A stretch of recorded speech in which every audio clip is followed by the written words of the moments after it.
dad came home from work late at night, pale and tired.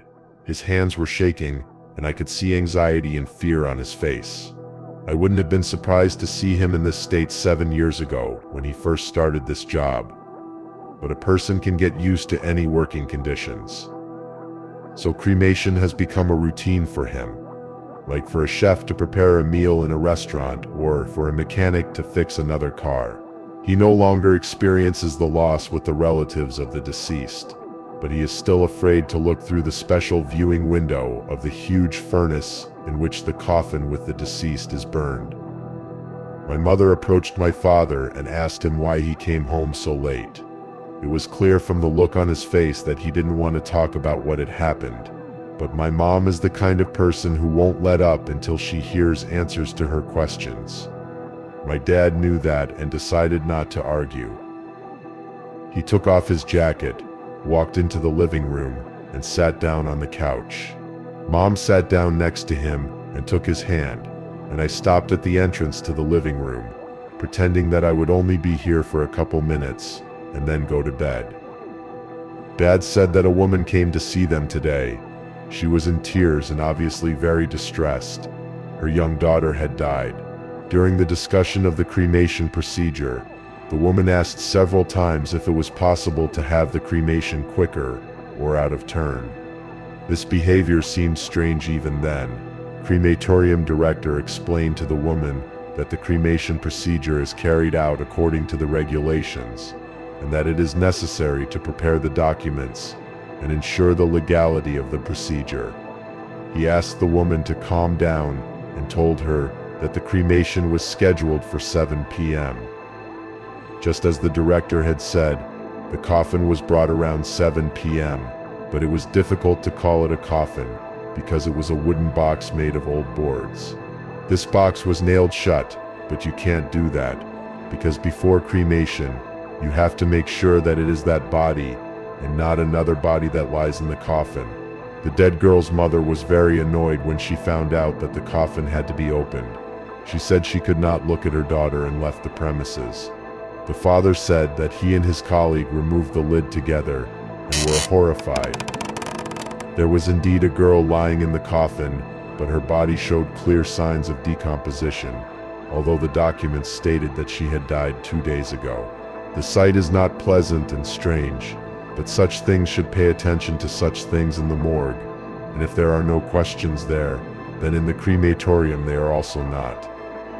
So, the furnace warmed, the furnace sash opened, and the coffin slowly drove in. The sash closed, and my father went outside to tell the dead girl's mother that the cremation had begun, but she was nowhere to be found. Suddenly, a coworker ran outside to my father and said he heard a woman's screams coming from the oven. His words brought a smile to my father's face because they had seen the body themselves and had sent the coffin into the oven. They went inside, approached the furnace, and looked through the special window. They saw the charred, smoldering coffin, but the fire had gone out for some reason, and a red light was flashing on the furnace control panel. My father's partner said he had been working at this place for a great many years and had never seen the furnace mechanism fail. They checked all the systems and turned on the furnace. Everything inside hummed and flames showed through the viewing window. But not 5 minutes later, the situation repeated itself. The gas supply stopped and the fire went out. Then they decided to take out the burnt coffin and turn on the stove without it. It worked properly.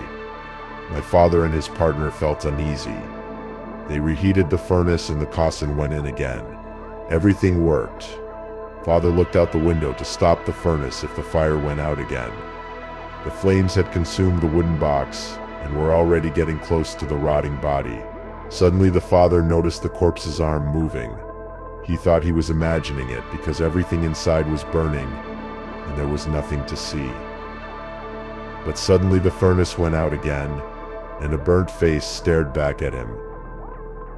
A horrible face, twisted by the heat, an ominous face.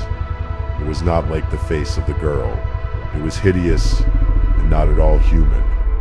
The father said he ran away from the window with a scream and involuntarily began to pray. After saying this, he almost went over to screaming and began to swear that there was something alive in the oven, and it was looking right at him. My mother looked at my father warily. There was disbelief and anxiety in her eyes. I myself could hardly comprehend what my father was telling me. He continued. There were blows from the furnace, hard blows. Whatever was trapped inside wanted very much to get out, but the thick walls in the door prevented it. I stood there silently staring at this nightmare, not knowing what to do. My brain had shut down completely. My partner ran over to the control panel and pressed the start button. A fire lit up inside and a wild scream erupted. Some kind of bear roar mixed with hundreds of human screams. My mother asked my father why they didn't run away immediately. The father replied that he had no idea, that they had fallen into a kind of stupor and could not move. Father said they only came to their senses at the sound of the broken window through which they were watching the cremation. The thick, heat-resistant glass had shattered and splintered on the floor. I think that's when we ran. There was no one else on the crematorium grounds. Everyone's workday was over. Dad and his partner ran out of the cremation room and into a long hallway that led to the exit. The father turned around and saw the creature also coming out of the cremation hall and looking around. They ran to the exit and tried to open the door, but found it locked from the outside. Someone had put a piece of rebar in the door handles. The creature heard the noise from the door and went toward my father and his partner. The emergency exit was on the other side of the building, and there was no way to get to it. After a second, they realized they could get out through a window and ran to the nearest window. They opened it, jumped down, and ran towards the busy street without looking back. They ran for a long time, not stopping even in places where there were many people. Finally, they ran out of strength and stopped. For almost an hour they discussed what had happened, but they couldn't think of any explanation and went home. What a horror, Mom whispered. Her face showed that she didn't know how to react to my father's story and was trying to think of a rational explanation for what had happened. I, in turn, had been watching my father's behavior for the past few minutes, which was a little strange. He was constantly looking around, as if searching for something with his eyes. My mom apparently didn't notice it, listening intently to my father, but I saw everything. The parents sat silently on the sofa for a few more minutes and decided to go to bed and tomorrow come back to this situation and discuss everything. My mother went to bed, my father went to take a shower before going to bed, and I decided to drink tea, even though it was already late at night. When I finished my tea, my parents were already asleep. I headed to my room too, but as I passed the front door, I noticed my father's shoes, the shoes he was wearing when he came home from work. The lights were off. It was dark, but I could clearly see white cadaver worms crawling out of my father's shoes. It was like they were glowing in the dark. I immediately turned on the light, but when I turned around and examined the shoes, I didn't see any worms. With anxiety in my soul, I went to bed. I couldn't sleep for a long time. My father's story did not leave my head. However, the accumulated fatigue took its toll, and I passed out. But it wasn't my alarm clock or my mother's voice that woke me up. I was awakened by a terrible smell of burning. When I opened my eyes, I saw that the whole apartment was full of smoke.